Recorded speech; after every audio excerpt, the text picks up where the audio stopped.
بسم الله الرحمن الرحيم. الحمد لله الذي أنزل على عبده الكتاب ولم يجعل له عوجا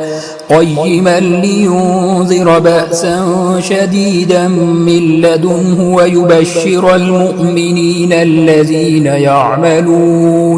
يعملون الصالحات أن لهم أجرا حسنا ماكثين فيه أبدا وينذر الذين قالوا اتخذ الله ولدا ما لهم به من علم ولا لآبائهم كبرت كلمة تخرج من أفواههم إن يقولون إلا كذبا فلعلك باخع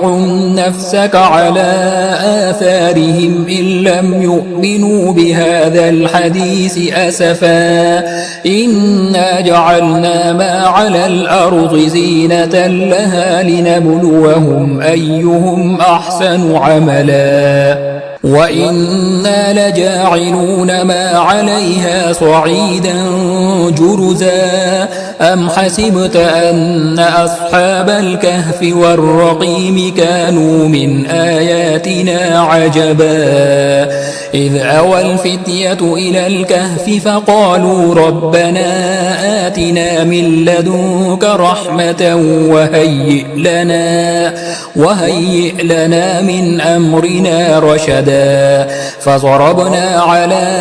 آذانهم في الكهف سنين عددا ثم بعثناهم لنعلم أي الحزبين أحصى لما لبثوا أمدا نحن نقص عليك نبأهم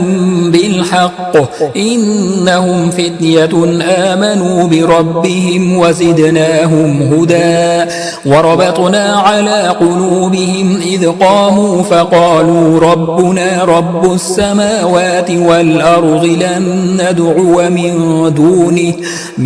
دونه إلها لقد قلنا إذا شططا هؤلاء قوم اتخذوا من دونه آلهة لولا يأتون عليهم بسلطان بين فمن أظلم ممن افترى على الله كذبا وإذ اعتزلتموهم وما يعبدون إلا الله فأووا إلى الكهف ينشر لكم ربكم من رحمته ويهيئ لكم من أمركم مرفقا وترى الشمس إذا طلعت تزاور عن كهفهم ذات اليمين وإذا غربت تقرضهم ذات الشمال وهم في فجوة منه ذلك من آيات الله من يهد الله فهو المهتد ومن يضلل فلن تجد له وليا مرشدا وتحسبهم أيقاظا وهم رقود ونقلبهم ذات اليمين وذات الشمال وكلبهم باسط ذراعيه بالوصيد لو اطلعت عليهم لوليت منهم فرارا ولملئت منهم رعبا وكذلك بعثناهم ليتساءلوا بينهم قال قائل منهم كم لبثتم قالوا لبثنا يوما أو بعض يوم قالوا ربكم أعلم بما لبثتم فابعثوا أحدكم بورقكم هذه إلى المدينة فلينظر أيها أزكى طعاما فليأتكم برزق منه وليتلطف ولا يشعرن يضرن بكم أحدا إنهم إن يظهروا عليكم يرجموكم أو يعيدوكم في ملتهم ولن تفلحوا إذا أبدا وكذلك أعسرنا عليهم ليعلموا أن وعد الله حق وأن الساعة لا ريب فيها إذ يتنازعون بينهم أمرهم فقالوا بنوا عليهم بنيانا ربهم أعلم بهم قال الذين غلبوا على أمرهم لنتخذن عليهم مسجدا سيقولون ثلاثة رابعهم كلبهم ويقولون خمسة سادسهم كلبهم رجما بالغيب ويقولون سبعة وثامنهم كلبهم قل ربي أعلم بعدتهم ما يعلمهم إلا قليل فلا تمار فيهم إلا مراء ظاهرا ولا تستفت فيهم منهم أحدا ولا تقولن لشيء إني فاعل ذلك غدا إلا أن يشاء الله واذكر ربك إذا نسيت وقل عسى أن يهديني ربي لأقرب من هذا رشدا ولبثوا في كهفهم 300 سنين وازدادوا 9 قل الله أعلم بما لبثوا له غيب السماوات والأرض أبصر به وأسمع ما لهم من دونه من ولي ولا يشرك في حكمه أحدا واتل ما أوحي إليك من كتاب ربك لا مبدل لكلماته ولن تجد من دونه ملتحدا واصبر نفسك مع الذين يدعون ربهم بالغداة والعشي يريدون وجهه ولا تعد عيناك عنهم تريد زينة الحياة الدنيا ولا تطع من أغفلنا قلبه عن ذكرنا واتبع هواه وكان أمره فرطا وقل الحق من ربكم فمن شاء فليؤمن ومن شاء فليكفر إنا أعتدنا للظالمين نارا أحاط بهم سرادقها وإن يستغيثوا يغاثوا بماء كالمهل يشوي الوجوه بئس الشراب وساءت مرتفقا إن الذين آمنوا وعملوا الصالحات إنا لا نضيع أجر من أحسن عملا أولئك لهم جنات عدن تجري من تحتهم الأنهار يحلون فيها من أسابر من ذهب ويلبسون ثيابا خضرا من سندس واستبرق متكئين فيها على الأرائك نعم الثواب وحسنت مرتفقا واضرب لهم مثل الرجلين جعلنا لأحدهما جنتين من أعناب وحففناهما بنخل وجعلنا بينهما زرعا كلتا الجنتين آتت أكلها ولم تظلم منه شيئا وفجرنا خلالهما نهرا وكان له ثمر فقال لصاحبه وهو يحاوره أنا أكثر منك مالا وأعز نفرا ودخل جنته وهو ظالم لنفسه قال ما أظن أن تبيد هذه أبدا وما أظن الساعة قائمة ولئن رددت إلى ربي لأجدن خيرا منها منقلبا قال له صاحبه وهو يحاوره أكفرت بالذي خلقك من تراب ثم من نطفة ثم سواك رجلا لكن هو الله ربي ولا أشرك بربي أحدا ولولا إذ دخلت جنتك قلت ما شاء الله لا قوة إلا بالله إن ترني أنا أقل منك مالا وولدا فعسى ربي أن يؤتيني خيرا من جنتك ويرسل عليها حسبانا من السماء فتصبح صعيدا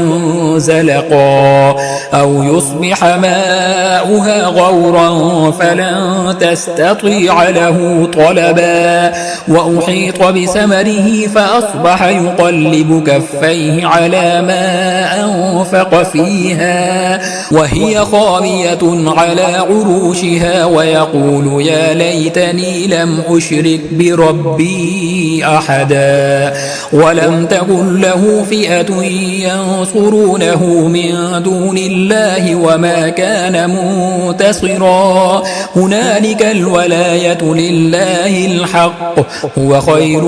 ثوابا وخير عقبا واضرب لهم مثل الحياة الدنيا كماء أنزلناه من السماء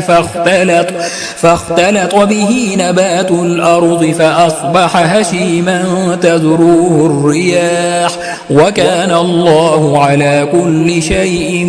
مقتدرا المال والبنون زينة الحياة الدنيا والباقيات الصالحات خير عند ربك ثوابا وخير أملا ويوم نسير الجبال وترى الأرض بارزة وحشرناهم فلم نغادر منهم أحدا وعرضوا على ربك صفا لقد جئتمونا كما خلقناكم أول مرة بل زعمتم أن لن نجعل لكم موعدا ووضع الكتاب فترى المجرمين مشفقين مما فيه ويقولون يا ويلتنا ما لهذا الكتاب لا يغادر صغيرة ولا كبيرة إلا أحصاها ووجدوا ما عملوا حاضرا ولا يظلم ربك أحدا وإذ قلنا للملائكة اسجدوا لآدم فسجدوا إلا إبليس كان من الجن ففسق عن أمر ربه أفتتخذونه وذريته أولياء من دوني وهم لكم عدو بئس للظالمين بدلا ما أشهدتهم خلق السماوات والأرض ولا خلق أنفسهم وما كنت متخذ المضلين عضدا ويوم يقول نادوا شركائي الذين زعمتم فدعوهم فلم يستجيبوا لهم وجعلنا بينهم موبقا ورأى المجرمون النار فظنوا أنهم مواقعوها ولم يجدوا عنها مصرفا ولقد صرفنا في هذا القرآن للناس من كل مثل وكان الإنسان أكثر شيء جدلا وما منع الناس أن يؤمنوا إذ جاءهم الهدى ويستغفروا ربهم إلا أن تأتيهم سنة الأولين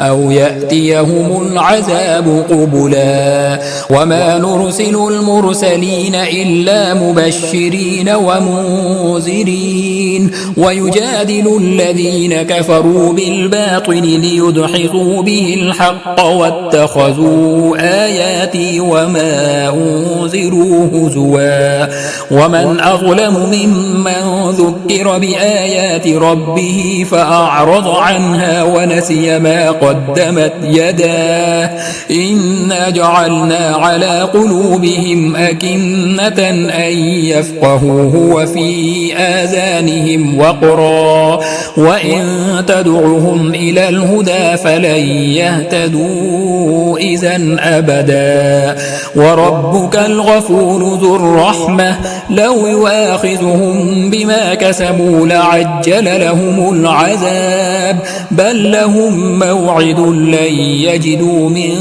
دونه موئلا وتلك القرى أهلكناهم لما ظلموا وجعلنا لمهلكهم موعدا وإذ قال موسى لفتاه لا أبرح حتى أبلغ مجمع البحرين أو أمضي حقبا فلما بلغا مجمع بينهما نسيا حوتهما فاتخذ سبيله في البحر سربا فلما جاوزا قال لفتاه آتنا غداءنا لقد لقينا من سفرنا هذا نصبا قال أرأيت إذ أوينا إلى الصخرة فإني نسيت الحوت وما أنسانيه إلا الشيطان أن أذكره واتخذ سبيله في البحر عجبا قال ذلك ما كنا نبغي فارتدا على آثارهما قصصا فوجدا عبدا من عبادنا آتيناه رحمة من عندنا وعلمناه من لدنا علما قال له موسى هل أتبعك على أن تعلمني مما علمت رشدا قال إنك لن تستطيع معي صبرا وكيف تصبر على ما لم تحط به خبرا قال ستجدني إن شاء الله صابرا ولا أعصي لك أمرا قال فإن اتبعتني فلا تسألني عن شيء حتى أحدث لك منه ذكرا فانطلقا حتى إذا ركبا في السفينة خرقها قال أخرقتها لتغرق أهلها لقد جئت شيئا إمرا قال ألم أقل إنك لن تستطيع معي صبرا قال لا تؤاخذني بما نسيت ولا ترهقني من أمري عسرا فانطلقا حتى إذا لقيا غلاما فقتله قال أقتلت نفسا زكية بغير نفس لقد جئت شيئا نكرا قال ألم أقل لك إنك لن تستطيع معي صبرا قال إن سألتك عن شيء بعدها فلا تصاحبني قد بلغت من لدني عذرا فانطلقا حتى إذا أتيا أهل قرية استطعما أهلها فأبوا أن يضيفوهما فوجدا فيها جدارا يريد أن ينقض فأقامه قال لو شئت لاتخذت عليه أجرا قال هذا فراق بيني وبينك سأنبئك بتأويل ما لم تستطع عليه صبرا أما السفينة فكانت لمساكين يعملون في البحر فأردت أن أعيبها وكان وراءهم ملك يأخذ كل سفينة غصبا صبا. وأما الغلام فكان أبواه مؤمنين فخشينا أن يرهقهما طغيانا وكفرا فأردنا أن يبدلهما ربهما خيرا منه زكاة وأقرب رحما. وأما الجدار فكان لغلامين يتيمين في المدينة وكان تحته كنز لهما وكان أبوهما صالحا فأراد ربك أن يبلغا أشدهما ويستخرجا كنزهما رحمة من ربك وما فعلته عن أمري ذلك تأويل ما لم تسطع عليه صبرا. ويسألونك عن ذي القرنين قل سأتلو عليكم منه ذكرا إنا مكنا له في الأرض وآتيناه من كل شيء سببا فأتبع سببا حتى إذا بلغ مغرب الشمس وجدها تغرب في عين حمئة ووجد عندها قوما قلنا يا ذا القرنين إما أن تعذب وإما أن تتخذ فيهم حسنا قال أما من ظلم فسوف نعذبه ثم يرد إلى ربه فيعذبه عذابا نكرا وأما من آمن وعمل صالحا فله جزاء الحسنى وسنقول له من أمرنا يسرا ثم أتبع سببا حتى إذا بلغ مطلع الشمس وجدها تطلع على قوم لم نجعل لهم من دونها سترا كذلك وقد أحطنا بما لديه خبرا ثم أتبع سببا حتى إذا بلغ بين السدين وجد من دونهما قوما لا يكادون يفقهون قولا قالوا يا ذا القرنين إن يأجوج ومأجوج مفسدون في الأرض فهل نجعل لك خرجا على أن تجعل بيننا وبينهم سدا قال ما مكني فيه ربي خير فأعينوني بقوة أجعل بينكم وبينهم ردما آتوني زبر الحديد حتى إذا ساوى بين الصدفين قال انفخوا حتى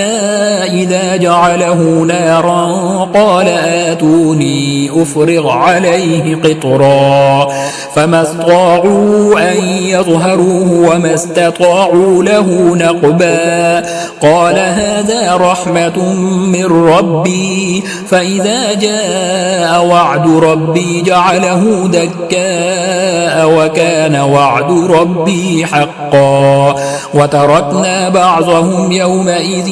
يموج في بعض ونفخ في الصور فجمعناهم جمعا وعرضنا جهنم يومئذ للكافرين عرضا الذين كانت أعينهم في غطاء عن ذكري وكانوا لا يستطيعون سمعا أفحسب الذين كفروا أن يتخذوا عبادي من دوني أولياء إنا أعتدنا جهنم للكافرين نزلا قل هل ننبئكم بالأخسرين أعمالا الذين ضل سعيهم في الحياة الدنيا